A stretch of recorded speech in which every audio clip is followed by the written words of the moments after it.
Okay, here we go. Sorry. So thanks for being here.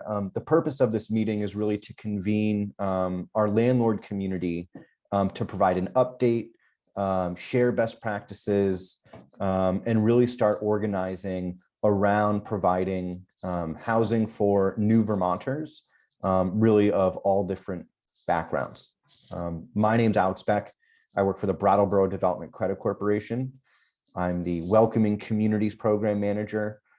My role in this work is really looking at the region and how is our region and the infrastructure around employment, around housing and transportation, those bigger picture topics. What are we doing and what resources do we have as a region, as a community to support new Vermont populations, existing Vermont workers, really all of the above. But of course, today is predominantly focused on new Vermonters, new Americans, refugees, asylum seekers, and parolees. And we'll get into the specifics of this a little bit in a sec. If anyone has any questions as we go, feel free to raise your hand or just unmute yourself. And we will get started with a short presentation. So let me share my screen. So I won't take for granted the fact that most folks know, but some may not know, that Brattleboro was recently established as a refugee resettlement community. And what that means is that there's an organization, the Ethiopian Community Development Council. We have representatives from those organizations here today, have been able to open an office here in Brattleboro to support a number of different programs that revolve around new Vermonters. And I'll get into some of the specifics of that. And there'll be an opportunity for folks from all of our support organizations to introduce themselves in just a minute. The update, is really, I wanted to start with some of the big picture information that is both important to understand in some regards, and as a landlord, may not be very important explicitly as it relates to your role in supporting these new community members. And first, it's really around the language that you may be hearing when you're working with these folks, when you're interacting with the organizations, and especially when you're hearing the news. I mean, this is a very public it's just, it's been in the news, with the crisis in Afghanistan, and the efforts to support those folks can be confusing. The BDCC has been looking at supporting immigration in our community for years now. And the idea of a humanitarian parolee is new to us as well. So I'll just briefly touch base on what, predominantly the three different kinds of statuses.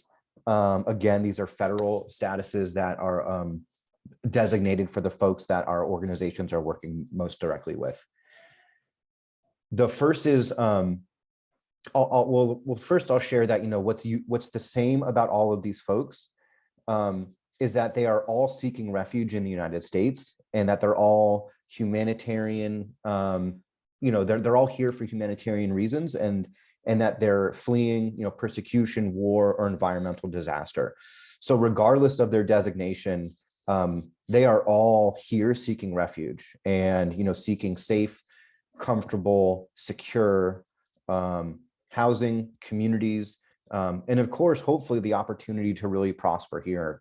But again, they are all, equally deserving of our compassion and support, in their search for a safe place to be. That being said, our federal government does differentiate between, how folks come to our country and what their status is. And so that's just important information. I think the easiest way to explain some of this is based on where folks engage the U.S. immigration system first. And so refugees, which folks are probably quite familiar with the concept of, traditional refugees, and I'll use refugees with a capital R, they seek, refugee status from abroad. They are often displaced from their home countries and spend years and years in a refugee camp. They work with the UN, the global organization that supports refugees and humanitarian, folks impacted due to humanitarian crises. And it's that organization that works with our State Department and the other refugee-related organizations. There are many, the International Organization for Migrants. There's a number of different organizations globally that play a role in processing, in vetting, in understanding who these folks are and where they're coming from, what their needs are. And then at the, they work with the State Department, they work with Homeland Security. And then once approved, it's arranged for these refugees to leave the camps or wherever they currently are and to be resettled by an organization like the Ethiopian Community Development Council. And I will introduce those folks in that organization in a second. So that's the most traditional refugee resettlement that it's happened in Brattleboro in the past, in the 70s and 80s with the Laotian community. And that is, what folks are most familiar with. The humanitarian parolees is admittedly a terrible name to describe what the Afghan evacuees, their status is. And so this is where, because of the crisis and the speed of that crisis, these folks were able to leave Afghanistan. They arrived in the United States, and they've been in on bases in U.S. custody, essentially, where all of that vetting and that background work, the processing of work permits, all of that work started in the United States upon arrival after the evacuation. That's not as much time as folks have spent in refugee camps, for instance. And so while these humanitarian parolees are Afghan, community members, they have access to a lot of the same benefits and support as refugees do. But they are still, I'd say, 3/4 or halfway through the immigration process in terms of permanent residency. Whereas refugees are a bit farther along because of the time they've spent abroad first. Lastly, we have asylees, or folks who are seeking asylum. And in many cases, their first engagement with the immigration system in the United States is from within the United States or at the border. And this means a few things. One, it's that there's a bit of a time difference and a lag in terms of how quickly these folks have access to things like work permits and other benefits. They don't receive as much support as an incoming refugee or parolee does. And so they require, in some ways, more resources and support, stronger organizations to support them. This is a longer process, but I think what's unique to Brattleboro and what makes us lucky as a region is, in fact, that we have many asylum seekers in our community already. We've got an organization, CASP, who I'll introduce in just a moment, supporting these folks already. So even though it's a population that is in times more difficult to serve because of the resources made available to them, Brattleboro already has a history of supporting these folks well. And as I'll mention later, some of the landlords may already be renting to asylum seekers. Questions on that? Great, I'll move on. So I'll take the opportunity now to introduce my colleagues from the Ethiopian Community Development Council. As I mentioned, this is they're a refugee organization, and it's most similar to, and it is exactly what, we think of in traditional refugee resettlement. I believe there's only 9 organizations in the country that are, that partner with the State Department to do this work. And so we're lucky that ECDC picked Brattleboro to open up a new office to do this work. And so we have Joe and Thomas on the line. If either or both of you just want to give a quick introduction to you and your work. Yeah, good morning, everyone. Thank you, Alex, for organizing this. We know from ECDC that landlords are critical partner in this in the resettlement of refugees. I don't know how many minutes I have because I wanted to give some updates after introducing Thomas. So I want to know how many minutes I have. I think as much time as you need. A lot of this time is structured for questions. So if you just, brief overview. All right. So before I give some update, I want to introduce Thomas. Thomas is our new hire, co-sponsorship manager. So Thomas will be working with groups that we organize, group of 7 to 10. They will provide some of the core services like housing. So they will reach out to you, the landlords. If you have any issue with, somebody that you are renting to, Thomas will be the person to call. So before I go into the updates, I just want to give Thomas the space to introduce himself. Then I can give some updates as to where we are. All right. Good morning, everyone. I'm Thomas Huddleston, a newcomer myself to Brattleboro. I've been working for 15 years in Europe, where the refugee welcome movement of ordinary people and landlords have been able to offer safety to so many. In the US, this whole idea of having the whole community get involved is a new one, and that's what my work is really going to be with co-sponsorship. That means I will be working with local civic groups and religious groups to make sure that that newcomer refugees actually have several people in the community who are helping them get oriented and get extra support. So yes, looking for an apartment and figuring out how they have to deal with the landlord, but also, addressing any other kinds of questions. That will be this whole community that will be answering any kinds of questions that a refugee might have, and being their friend and helping them to discover why it's so wonderful to live in Vermont. So if you know anyone who is interested in joining one of these co-sponsorship groups because they have any different types of talents, let me know and I'll be happy to connect them. All right, so thank you. We sent out invitation to some of you. Some of you may have received that invitation for Tuesday update. So if you did receive that invitation, then from this update, you may not want to come for the next, the Tuesday meeting. But for those who are not here, some of your colleagues, please spread the word out. They should come for the Tuesday meeting. So the update we want to give you is for a while now we've been discussing about, you have been hearing that refugees parolee will soon be coming through the ECDC program. The office was open on October 29th.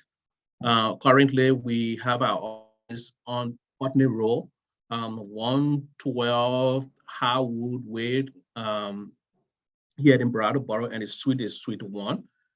We're hiring staff now. Thomas, I just introduced as one of the staff. Where we are with refugees, and I want to bring out to the landlords on this, please, we are reaching out to landlords. And if your colleagues are not here, please spread the word out to them. We are critically looking for housing. Our projection for number of refugees that is coming to our area is at 100 individuals. Of the 100 individuals, we don't know how many families, but what we're hearing is the composition of families is between sometimes 4 to 5. but some families go as far as 9 members in one family.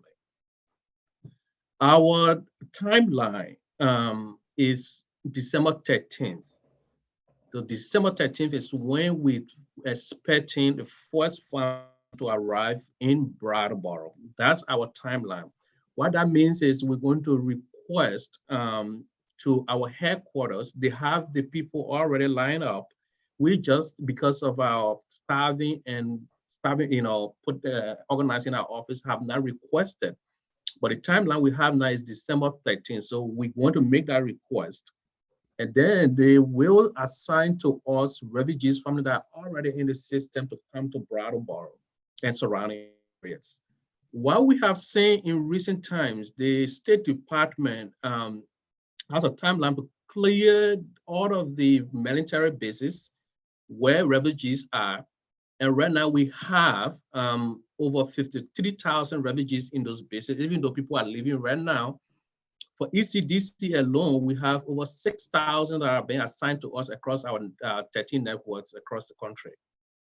We have seen, not only from ECDC, but all of the refugees resettlement agencies, as soon as you started receiving refugees, it means that the process has begun, so then you will start receiving. So of the first arrival on the 13th, we expect once we receive that family, throughout the process, now the weeks after, we will be receiving more families or individuals coming in.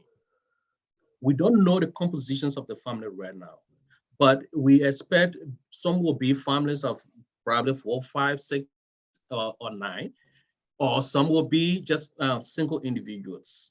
So we are asking all of you landlords, some of you have reached out to us that I have this apartment available. Please, if you have a place available, please reach out to us.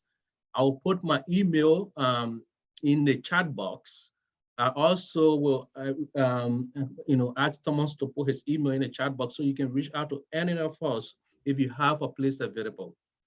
For the move-in costs, we're already in discussion with Vermont Rent, Vermont, what is the VSH, Vermont State Housing Authority, that those that are coming will be able to access the Vermont rental assistance right away.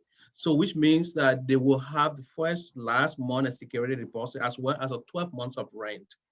And in that process, part of the requirement is for folks to start, to get employment. So the first 3 months to 6 months, people will have to find jobs. And we are so happy to have our partner, the BDCC, in terms of the employment partnership, so that folks would now start working and they will pay rent. And most of the people that are coming from our experience are very, very skilled people.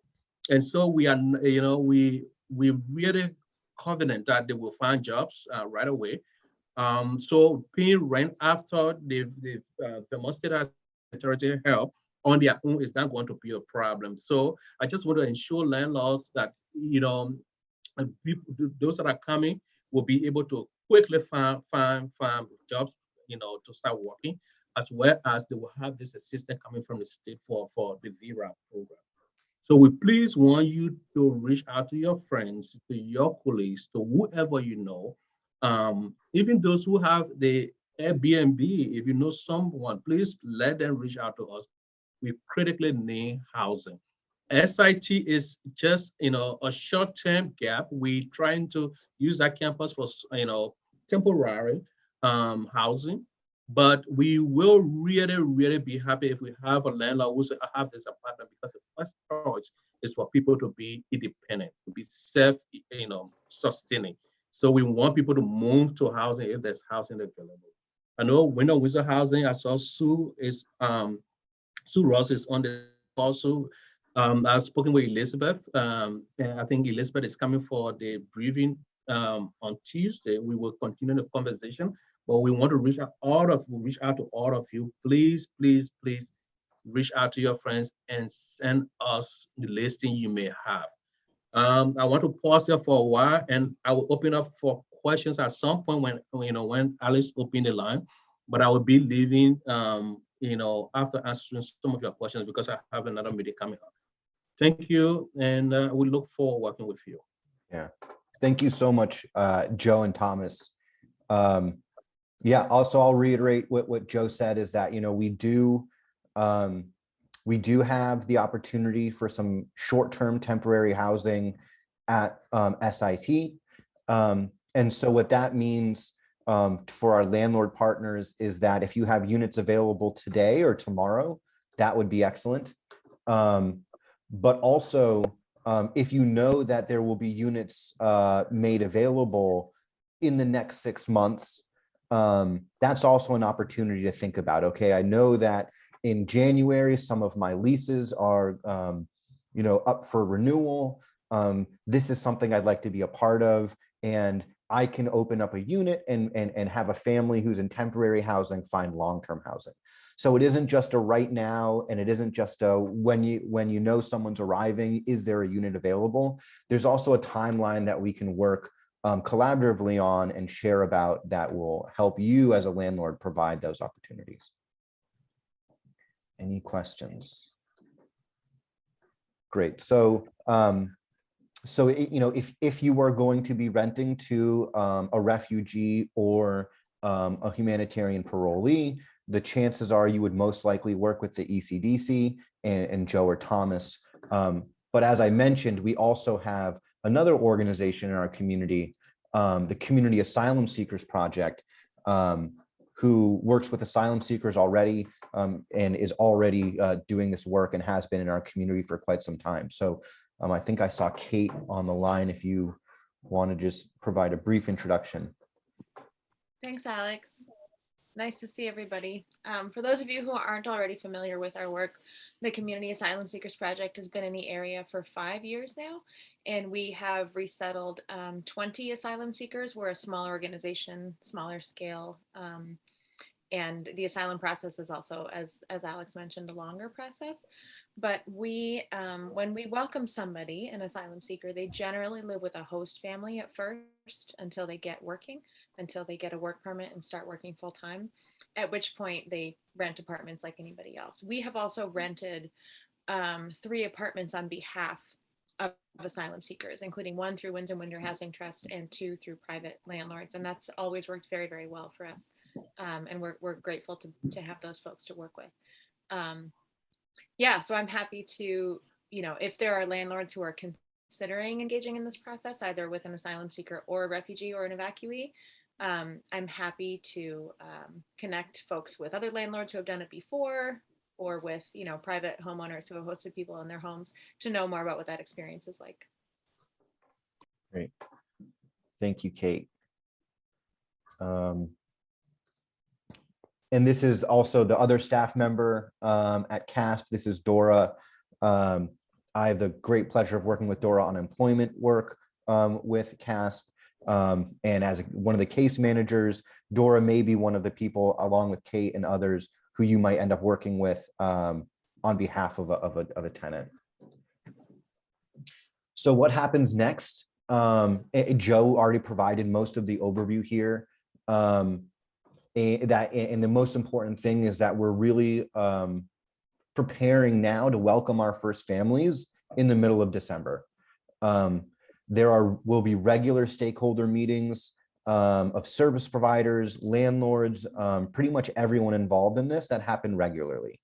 Our goal, of course, is to scale up our ability as a community to support as many folks as possible, but it will happen at the pace that we can find safe, secure housing and support for these individuals. So the last, part of this, short webinar is really focusing on some expectations and some best practices that we've heard repeated numerous places, both in Vermont, in Chittenden County, where they have a refugee resettlement office already, and also across the country, where we've, been long participating in webinars and research presentations on how best to support new Vermonters. There are actually some reasons why new Vermonters are really excellent tenants. I'll start with my last point, and it's something that we've already seen demonstrated, is that these folks have a number of support people to help. And that the shared goal here is for them to feel safe and comfortable and successful in long-term housing. And part of that is making sure their relationships with their landlords are great. And so, we are all as a team, Kate and Joe and Thomas and these co-sponsorship teams are committed to making it work. And that means working collaboratively and supporting landlords as well. The other thing is that a reminder that these folks have been pretty thoroughly vetted, and with regards to background checks by a trusted third party, which is, our federal government and Department of Homeland Security. Joe mentioned that, folks who are of working age are required to find work within the first 90 days of arrival. That's something that we're prepared to support everyone in finding.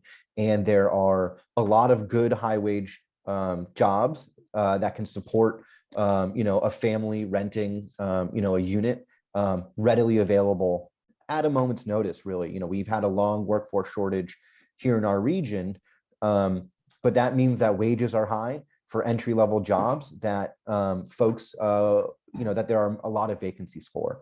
And again, it's not just support around communication and partnership building and making sure everyone feels comfortable and safe, but there is, of course, financial resources available to these individuals, whether it's through their co-sponsorship groups or through existing organizations and programs that can help, whether it's make rent on time or better understand tenant rights, or landlord rights, help bridge any intercultural, differences there might be back in someone's home country. If you're renting from someone, you can paint walls without asking, is that something that you as a landlord don't want? Those are things we can talk about. And there's ways to make sure that if there is a miscommunication or a barrier, that it's solved.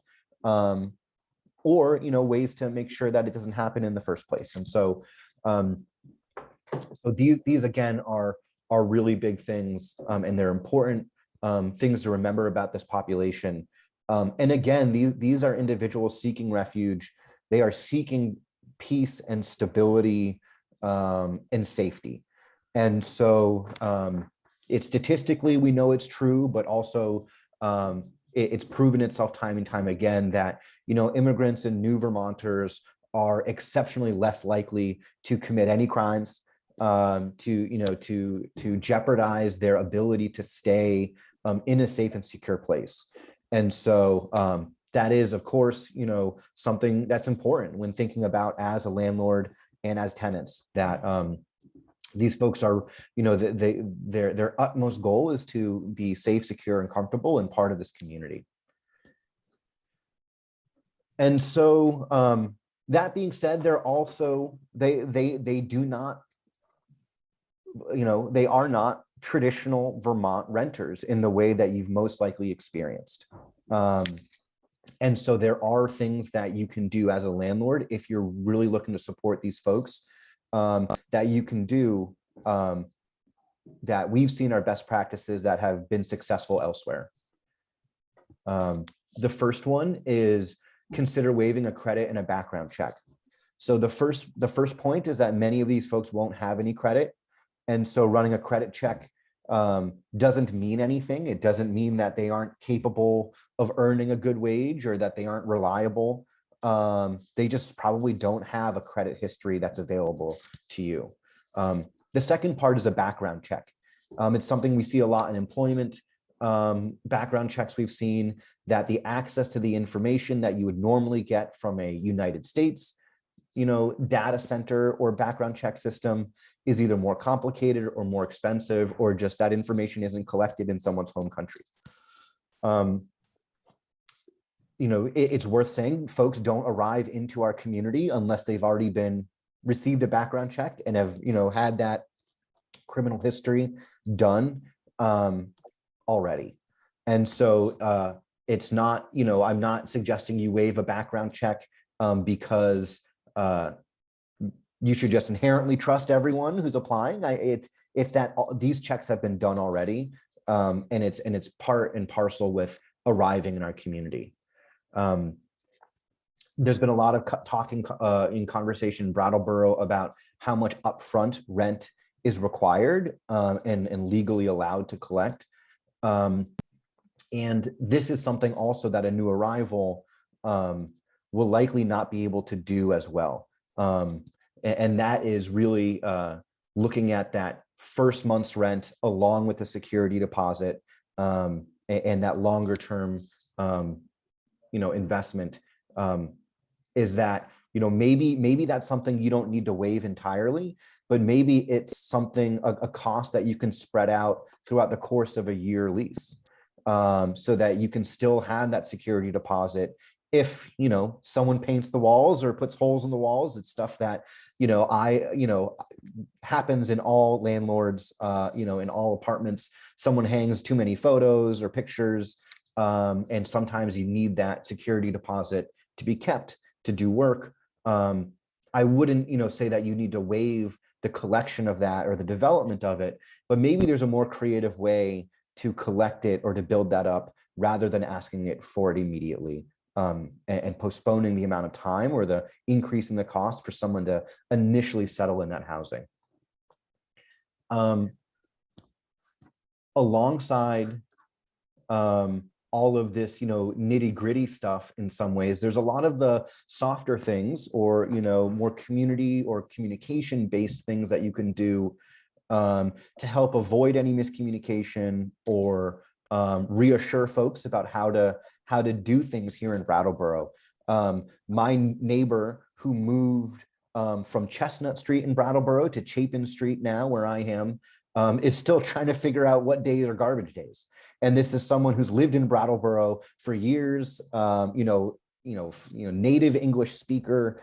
And so, he still misses garbage day every other week, because he's still getting used to it. So it's these little things that you can also think about, working with local partners, whether it's the ECDC or CASP or the town or the state of Vermont, to help interpret or translate your own materials or, the lead paints, waiver stuff that we are all so familiar with, all of that, stuff around compliance and safety that you're focused on as landlords. Please reach out to any of us, mentioned here, and we're here to help support you finding translation services. The other thing I'll mention is what I've heard throughout in different employers, throughout people doing this work, is Google Translate is pretty good.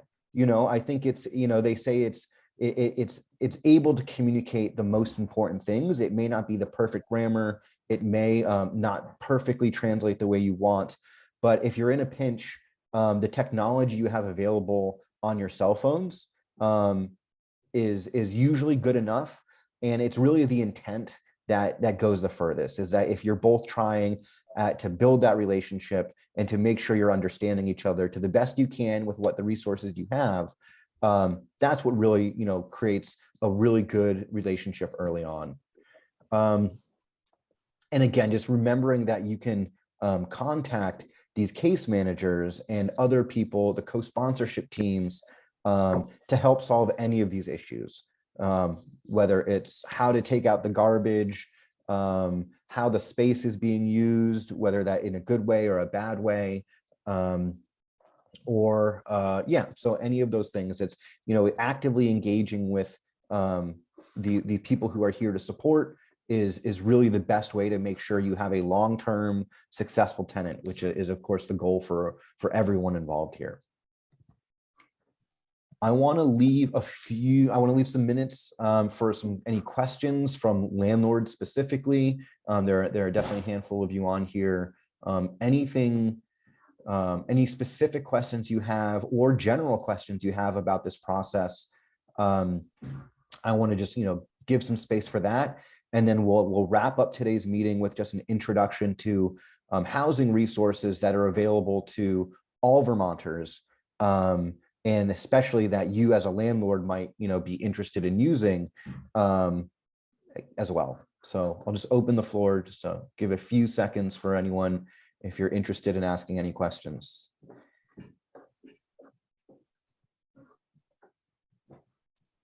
Questions or concerns?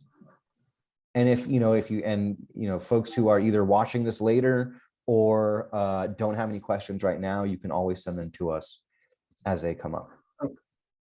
Okay, I'm about to get off. So again, I hope my email appears in the chat. I sent it earlier. So please, again, I want to emphasize that we really, looking up to you, landlords. You are critical partners of this process. Please reach out to us. Thank you so much, and I will see some of you on Tuesday. Thanks, Alice, for organizing this. Thanks, Joe. Seeing no additional questions, I'm going to just go to our last little bit of the meeting here. We have a number of people who are representing organizations, housing organizations that support both landlords and tenants, have a number of different resources and programs available.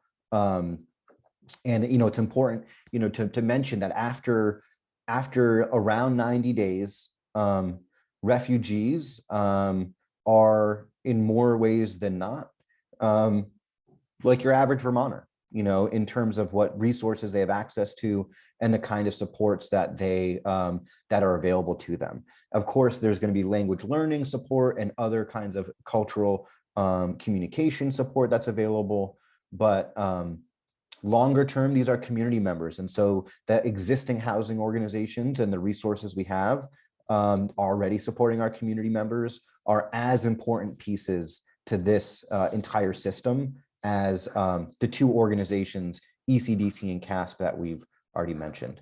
So I'll read through my list and just, who I can see. I will stop sharing my screen so we can all see each other. And if someone from the Wyndham Windsor Housing Trust, I know there's at least a few of you on here, would like to just give a quick share about the services that you have that landlords in particular may want to be made aware of.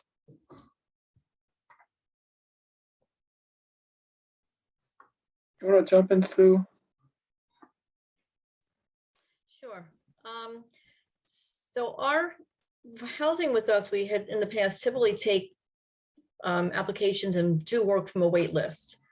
So I think it's something that we need to discuss, Bob, too, if that's going to be continuing for this process, or if this is something that we're able to kind of jump ahead a little bit with, so that we have to clarify, I think, on our end for right now. We do have single room occupancies, which is in a boarding house type. I don't know if that would work for some folks, again, as a single. We have some upcoming 1-bedroom units available, and possibly 1 or 2 bedrooms. But again, I think at this point we need to clarify what our process is going to be moving forward with this for Wyndham and Windsor. Yeah, I think Sue's referring to, almost all of our units are low-income housing tax credit units. So there's a lot of regulations involved in renting them. I know we were successful recently in renting one to an asylum seeker. And that situation, an organization guaranteed essentially the first year's rent. It sounds like you have some temporary housing for folks coming over. It may work out where they get jobs and we can provide housing once they have employment. But at any rate, we have quite a few units coming available all the time, but it's just a matter of being able to be able to guarantee that first year's rent and have a 1-year lease. Great. Thank you. Thank you, Tyler, also for putting in the chat. VSHA, the VRAP program is available to help support these folks. Also, if you're, as a landlord, if you're not familiar with VRAP yet, it's a really great way as a landlord to make sure that regardless of who you're renting to, that they have a safe place to live and that you get the compensation that you need to be a landlord. And it's a good program that there's a lot of support available to help everyone access that. So thank you, Tyler, for sharing. I also see Dan. Thanks for joining us. If you want to just give a quick bit of information. Yeah, sure, Alex. Hi, everyone. My name is Dan Handy. I'm the landlord liaison for the Brattleboro area. My office is at Groundworks Collaborative. The program is funded through the Office of Economic Opportunity and the Emergency Rental Assistance Program. So I work with folks on those VRAP applications you were just talking about. Yeah, I've expressed to Alex that there are a lot of parallels with what we work, what the work we do at Groundworks, where we obviously work with homeless families and individuals, and a lot of similar concerns I could anticipate that you've headed off that we work with, and I'd be happy to help with connecting with landlords if possible. Great, thanks, Dan. Do we have any other folks who either have resources or programs that may be relevant to landlords in particular? I am going to upload some information on 211, which is it's like a universally accessible support call line, essentially. What's important about that, the person who runs that program locally couldn't be here, but is that this is who you can call in the dead of night. I think 211 is open all the time, and you're likely to get a hold of someone there in the case of an emergency around someone needing financial assistance or something along those lines. So I did put that in the chat as well. Any additional comments or resources? Any questions? There's still plenty of time for questions in general or specific. Hey, Sue. Hey, Alex. I have a question. I don't know if you know the answer to it, or maybe we can just get some momentum behind it. But I think it was the VHIP program that was in the Senate bill last year that didn't pass, which was the one that gave grants to landlords up to $30,000 for the creation of housing units or bring them back online. It seems that if refugees, asylees, and parolees are eligible for VRAP, that potentially, if this program comes back, that landlords could use this to improve units. Do you know anything about that? Does anybody know? Go ahead, Dan. Yeah. Yeah, I may be able to, as far as my understanding, I can share, which is that those units are dedicated to our coordinated entry program, which is for homeless individuals and families who they already have case management. They're already in the program. Essentially, it's a wait list. But that doesn't mean that conversation, that possibility can't be had. I think it goes without saying. I think you've mentioned it. There's obviously a housing shortage all around the region, and that question of even can it be people? The question has been posed already about that program. Can it be extended beyond coordinated entry? And my understanding is that the answer so far has been no, but again, I don't know if that can change. Yeah, thank you. And I'll say from a larger perspective, our organization, the BDCC, is participating in all of the different conversations in our community around housing in general. And we just very much believe that the more units for everyone along every income level that we can create, the better. And that, I think that we'd love to see, a lot of investment in workforce housing and middle income housing also. But really anything we can do to add more units in our community will, all ships will rise with that tide. And so that's something that we're keeping an eye on also. Great. Any other questions or comments? Sure.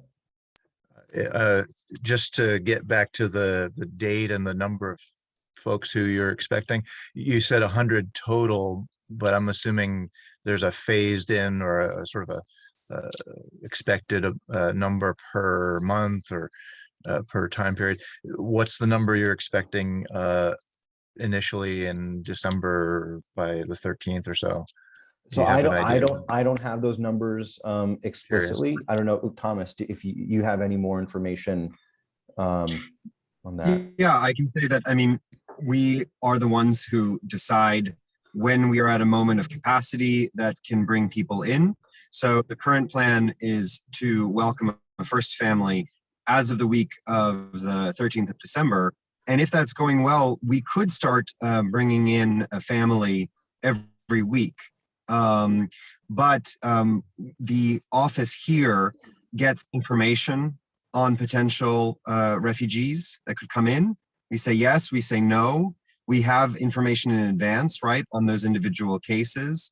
So we will be able to then know with some prep, although it is pretty quick, what's the family composition? What are any particular needs that would be relevant for housing that family might have, right? So we are the ones who are determining the pace that this is moving along at.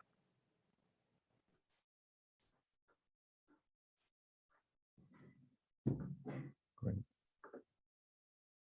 All right.